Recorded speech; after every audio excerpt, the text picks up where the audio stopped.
Hello everybody, welcome back to another video. I'm hoping you guys are all having a fantastic day. So in today's video, as you can tell by the title, we will be talking about this very large winter storm. You could call it a blizzard. This thing is going to be the storm, I'm assuming, of the month, maybe even the winter. It is an extremely powerful, impactful storm. It's going to be bringing strong, significant impacts from coast to coast. I do want to warn you guys right off the bat, this video, because there's just so much to cover, it's probably going to be encroaching close to 30 minutes in length. So obviously, if you want to watch the whole video, please do go ahead. But if not, if you want to just see what your region will be impacted or how it will be impacted, just go through the scroll bar. It should be divided by region, or in the description box below there's timestamps at what place your region is going to be located in the video, because this video again is going to be long. So I encourage you guys to do that. Yeah, so let's just get started about this because of how much stuff we have to cover. Right now, what we're looking at is a National Weather Service Weather Ready Nation map, and notice that we have a whole area of watches, warnings across the West. Notice we do have a large, this is covering all of North Dakota, good portion of Montana. The impacts will continue into southern Canada. I will be talking about southern Canada as well. Notice portions of Minnesota into South Dakota, Nebraska, Wyoming, and then we have winter warnings across much of Oregon, Washington, California, Nevada, Utah, Arizona, not Colorado yet, New Mexico not yet, but I'm assuming there will be some that will be issued there. And then again, further east is where this system could be also delivering some incredible impacts, in terms of a potential large nor'easter. So obviously all of that is not yet issued there. So yeah, this storm is going to be a long-lasting one. Again, as I mentioned, coast to coast impacts are going to be incredible. Before I go into dividing this by region, I quickly want to just show you the current United States radar. Do note that what we do have, what we do have is an area of advisories across the Northeast. This isn't to do with that system that we're talking about. This is a separate one, though. You can see that across some higher elevations tomorrow across the inland portions of the Northeast, it could be even up to 8 inches. Notice, obviously, this is what we have going on with that main storm. And look at the radar returns that are coming in from the west right now, because this system is already underway. It's already wrapping up across the Northwest. It's just getting started across the Southwest. And you can see those, yeah, that's some incredible snow. I'll get into details on that. So without further ado, let's first start talking about the Northwestern United States, and let's start off with the GFS model. For the Northwest, I'll just show you one model because pretty much impacts are already occurring right now, and they will be wrapped up within a few 6-hour intervals. So the models don't really disagree that much, and I'll just show you what's pretty much expected for you. But let me actually I just thought of it. Let's just show you the HER model, because this one goes out far enough where the Northwest will be pretty much done with this. So notice the next few hours, right? This is 11 p.m. This is midnight tonight, or tomorrow, the early day. So obviously across Idaho, still snowing, southern Oregon, but you can see Washington, Montana, you're mainly done. Nevada starting to get some snow in on there. Notice it does start breaking its way into potentially the Grand Tetons, Wyoming by early tomorrow afternoon, 1 p.m., 2 p.m. And we still have some lingering batches of showers and storms kind of across, not storms, mainly showers and snow, relatively moderate snow across Oregon, maybe extreme southeastern Washington, the panhandle of Idaho, and across southern Alberta and extreme southeastern British Columbia. Do note that this will continue to kind of die off as we go into Sunday overnight and into Monday. You can see a lot of that snow pivoting away and weakening, but you can see it's rather stubborn, right? The storm system at this point is pretty much way farther down towards the south and west at hour 43 on 7 a.m. Monday, but we still have batches of snow across Idaho, Montana, Wyoming, and that will probably continue through a good portion of Monday. Just through the next 48 hours, total snowfall obviously is going to be pretty impressive, especially across Idaho, the border between Idaho and Wyoming, northern Idaho, western Montana. The amounts will be limited still, a broad 1 to 2 inches. And what's interesting is that across these areas, you won't necessarily be getting the snow in the next 48 hours, but it will be a bit later, but you will still get it from the system. So if I look at a longer range model like the GFS, notice again, that system pretty much, the system snow pretty much winding down by late Monday, but by and that's across Idaho, Washington, Oregon. But by Tuesday, we really see the system blow up across the plains of the United States, where we have those extensive, as you saw, watches, right? So what this is going to lead to is basically this a lot of this backwash kind of filling back into Wyoming, Montana. So your areas, if you live across eastern Montana, eastern Wyoming, you will mainly see the action not from the kind of the Pacific side of the system, but from the Gulf system, from the Gulf of Mexico moisture that the system pulls up as it strengthens into that blizzard. Notice there could be some pretty extreme snowfall, extreme winds, and you can see we have another even separate system that comes in there. So the Northwest, again, it's kind of split into two different areas. The western half that is going to be experiencing a lot of their activity and moisture and snowfall in the next 48 hours, and that includes Idaho, Washington, Oregon, northern Nevada, northern California, northern Utah. And then there's Wyoming and Montana, especially the eastern portions of those states, and eastern Colorado, where you will be seeing more of the activity later on, maybe into Wednesday and Thursday. When it's all said and done, the total snowfall from all the system across all of the Northwest, you can see it's pretty impressive, right? So at first it looked like Montana and Wyoming may not get anything at all if you were to look at that HER model that I just showed you. But again, you will get that snow, and this includes southern Saskatchewan as well. You can see a widespread 4 to 6 inches in terms of centimeters. You know, that's 12, 15 centimeters. And yeah, obviously, as I mentioned, there are some differences. You can see the European snowfall outlook has arguably a bit more than the GFS here. Still, though, nonetheless, a significant event, which is going to be, you know, obviously very impactful. So that is pretty much the Northwest. I just wanted to show you that because, again, the Northwest, at least it's already going on there. So there's a high degree of confidence there. But if you move on to different regions like the Southwestern United States, you know, there's still lots of, well, the impacts arguably are going to be higher down here as the system kind of strengthens, and it's going to be longer lasting. So let's go. So right now, again, as I showed you on that radar, the Southwestern United States, you're already dealing with this, or at least California is, and portions of Nevada. It will move into Utah, Colorado, Arizona, and what's not later on. But yeah, so far, I mean, this thing has been, again, slow moving. Look, most of the northern Sierra has been already seeing a lot of heavy snow through today, and you can see that stream of moisture really impressive. I mean, that's some moderate to heavy rain converting directly into some very, very impressive mountain, heavy mountain snow, and that, you know, leads amounts well into the potentially 60 to 70 inches once this is all said and done, which is honestly kind of hard to imagine. But yeah,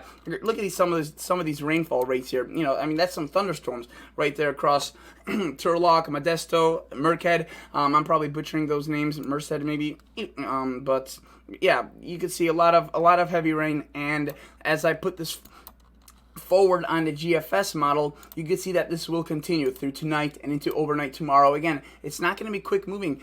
Tomorrow at this time frame, there's still going to be snow, maybe not as intense, but it's going to look pretty similar to the radar imagery. But the snow is going to start spreading again now into Nevada, into Utah, right? Again, it's going to start abating across California, but now moving into Arizona again by Monday, right? This is 6 a.m. This is 12 p.m. So around that noon time frame, late morning hours. This is now kind of mid-afternoon for you guys because this is a central time, so back 2 hours, 4 o'clock. You can see spreading into New Mexico, Arizona. There won't be as copious amounts of snow here as there will be across California, but still definitely notable. Notice Salt Lake City getting on some of that, Colorado, southern Wyoming. Again, nothing incredible here, it seems, but definitely an event that still is going to drop a little bit of snow. According to the GFS, when it's all said and done, obviously you can see it shows, 65 inches there. That's definitely not out of the question for the Sierra, 60, 70 inches. But further, it's a bit more modest further east. You can see Nevada, 12 inches, probably maxing out at 18 somewhere. The Wasatch, again, picking up a decent amount of snow from this as well. Nothing historic, though. Same with Colorado, Arizona, and New Mexico. Definitely a legendary status, though, across the Sierra Nevada. And another thing that's pretty interesting is, you know, how broad the snow is. It's not just across the highest elevations. It's extending pretty far down south into even some of the lower valleys. So according to the European total snowfall accumulation, again, looking at the southwestern United States, you can see it shows maybe a bit more for Arizona. You can see right there, I think around Flagstaff, it shows a foot and a half, maybe in some areas, not out of the question, especially in the peaks. And do notice Utah, Colorado, according to this, especially northern Colorado, where it borders kind of southern Wyoming there near Cheyenne, picking up a decent amount of snow snow as well. But again, not an incredible event for the front range of the Rockies, more so for the kind of the Sierras and again further into the Cascades and the Bitterroots here, a bit of a bigger event. All right, so that's essentially what I wanted to show you with the Southwest. I actually want to just show you some of these amounts that could be falling by clicking on some of these locations. Let's click on. That's just random location here. I'm trying to find a spot that there will be a lot of heavy snow. And yeah, look at that, 31 to 37 inches this afternoon. So that kind of a lot of that probably already fell. Tonight, 40 to 46 inches. Yeah, that's an incredible amount. 13 to 19. So again, you could see how easily this could add up to 70, 80 inches by the time this is all said and done. 5 feet of snow. And yeah, incredible, absolutely incredible amounts.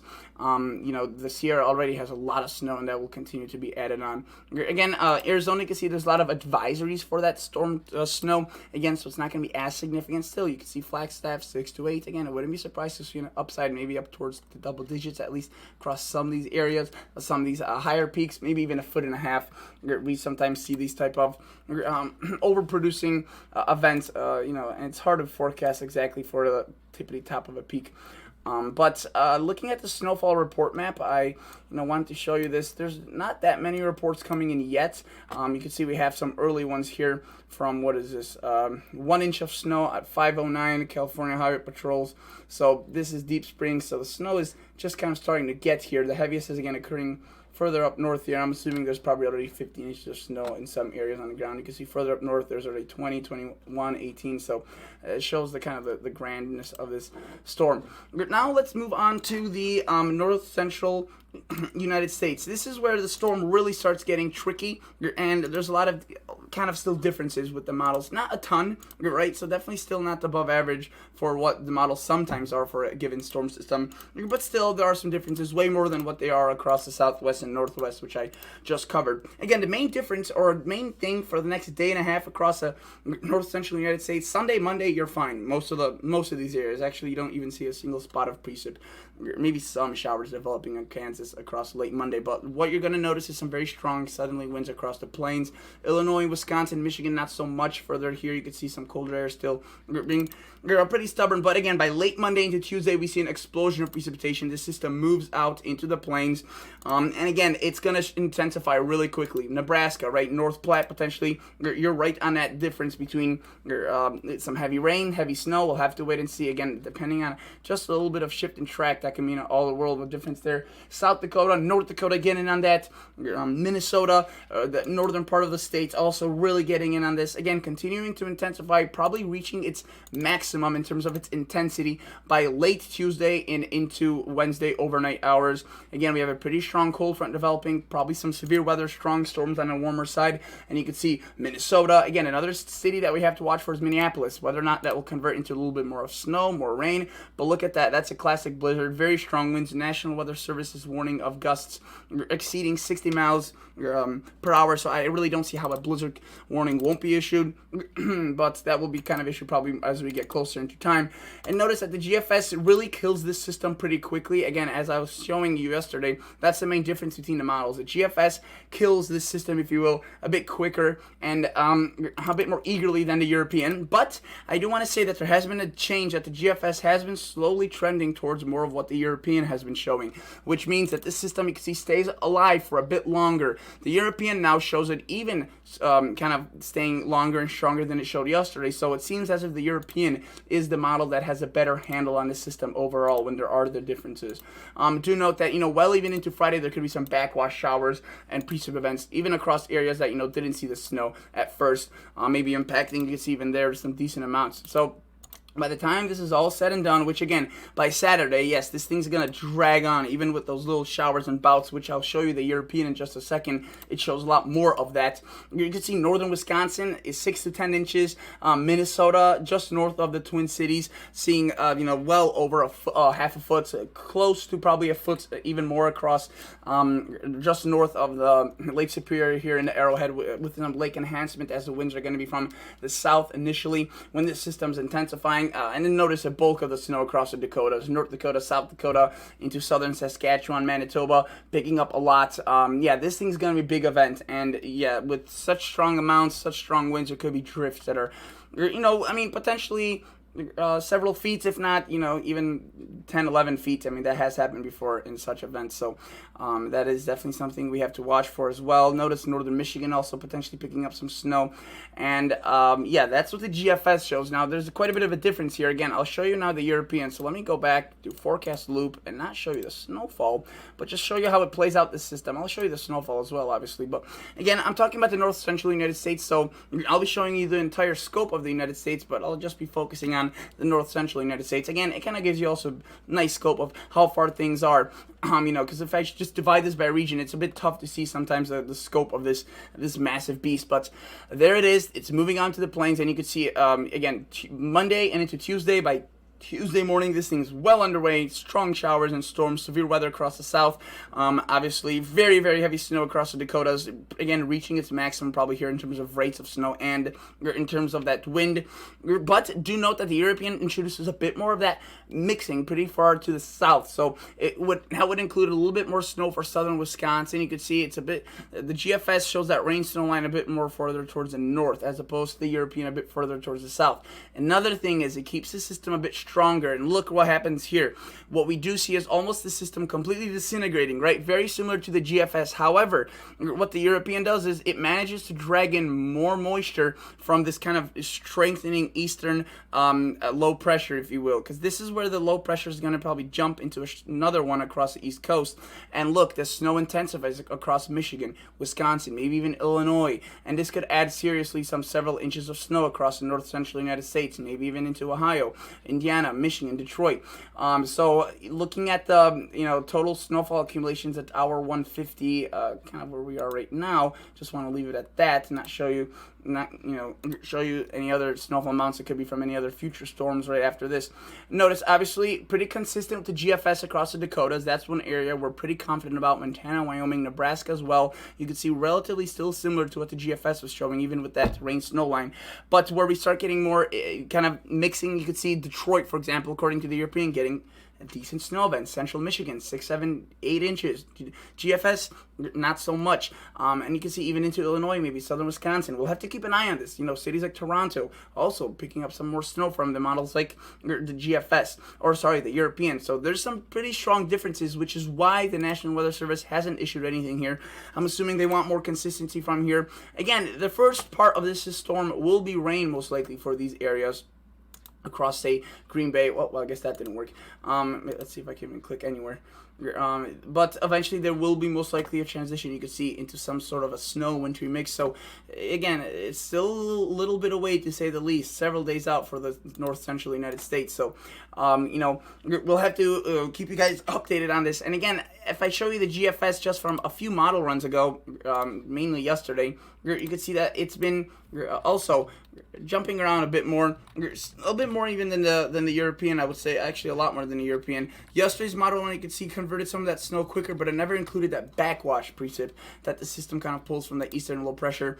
Yesterday at noon, you could see it did a similar story. So I would say again the European is probably a bit more accurate. So we'll have to wait and see though. There's some pretty significant differencing here, and the models will have to come into agreement. One more model I would like to show you is the Canadian. This is a really good model. Well, not really good. Not as good as the GFS and European. Still the third best in my opinion. And do note, it shows that system, right? Decently strong. Very similar characteristics, again, to what the GFS and European are showing, but this is where it starts differentiating itself as well. Notice it shows a bit more snow into the mainline portion of Michigan. You can see solid snow, no rain or mix there. And what the European, if you recall, does, it kind of takes a little bit of that precipitation from the eastern low pressure that's developing and spins that back. The Canadian doesn't really do that, but it keeps it still more alive than the GFS, so it kind of takes us onto even the third scenario and includes more lake effect, more cold air, which would also pile on a decent amount of snow across some of these areas. So there's quite a bit of differences. Again, the most confident areas are Dakotas, the areas where it's going to be cold enough for snow no matter what. But as you get into central Wisconsin, central Michigan, southern Minnesota, southern Wisconsin, even southern Michigan, it starts getting getting a lot more confusing. Now, let me show you the south central United States, because I've talked about the north central for a little bit now, and the south central is another area we really have to watch for. So the GFS, according to the south central United States area, let's go back and show you this. So do note that for the next few days, there's going to be not much activity. Next 48 hours, mainly a southerly flow. It's going to be a nice day tomorrow across much of the south. Some showers across Mississippi, Louisiana, pushing away from Texas as well. But notice that by Tuesday, you don't really see much of a break there. By late Monday to Tuesday, we see some precipitation develop. Again, there could be some severe weather threat into the day.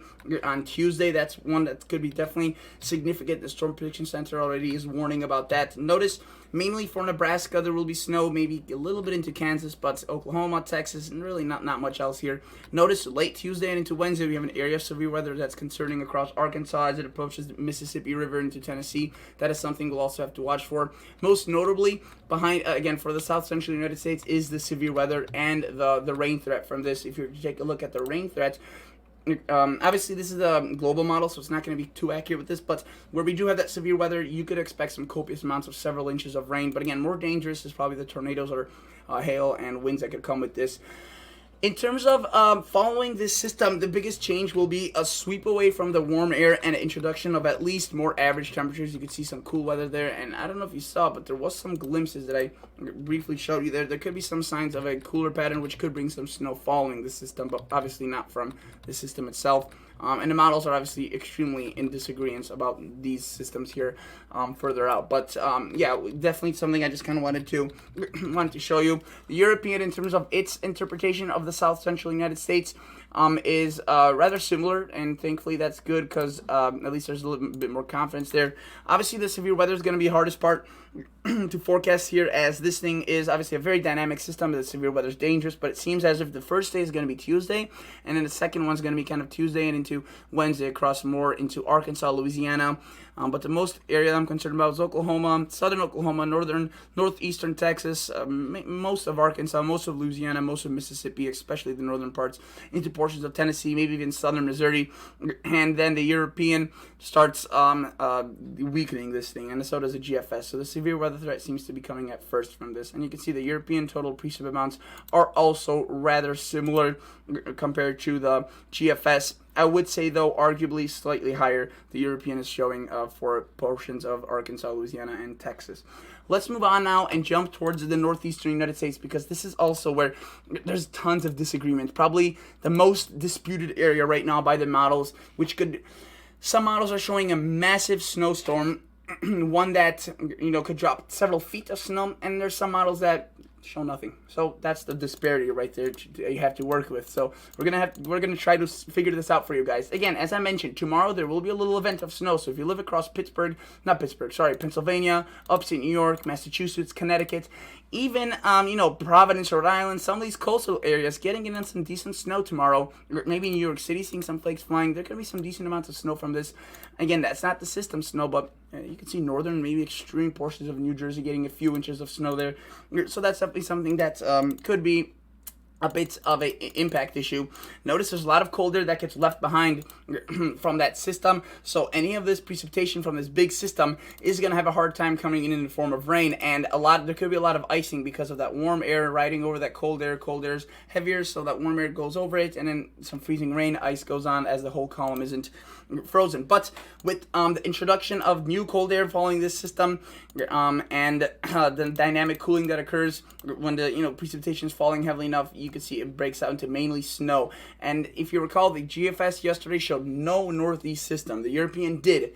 And today we do have the GFS, again, showing a lot more snow than it did, say, even yesterday. So this is what the GFS shows, right? And yesterday, this is what it showed. Completely nothing. I mean, this system disintegrated and moved on. So I would say that, again, the European is favored for the Northeast because of its pretty much a rightful prediction of this. Way more close than what the GFS is showing. And look, the GFS does develop a lot of heavy snow. Almost for even, say, look, New York City, Long Island, obviously into portions of Connecticut, Pennsylvania.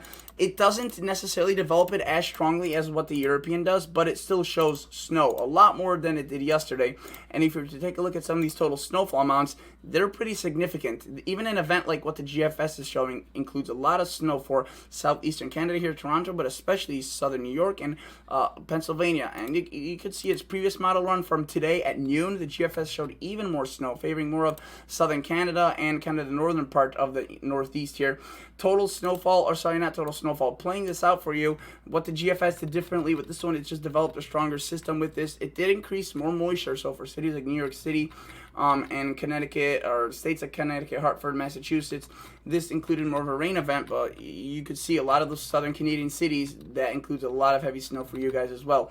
So the GFS is a bit more inconsistent, which is why I think the European has a better handle over this. And if you take a look at the forecast loop and show you the precipitation type and rate, the European has been showing this for a few days now, and it shows a pretty big storm. So again, there's that north central, part of this system, and that south central, that severe weather up here, that impressive snow. But if you look further towards the east, this is where we start again seeing that that moisture, turning it over into snow. And look what the European does as opposed to the GFS. It strengthens this system. It turns it into a whole different new low pressure, and you can see it stalls it out. So again, a lot of rain for the coastal areas, but further back, I mean, Pittsburgh, Pennsylvania, State College, southern New York, Ithaca, Utica, right, all those areas, Syracuse, even into Buffalo.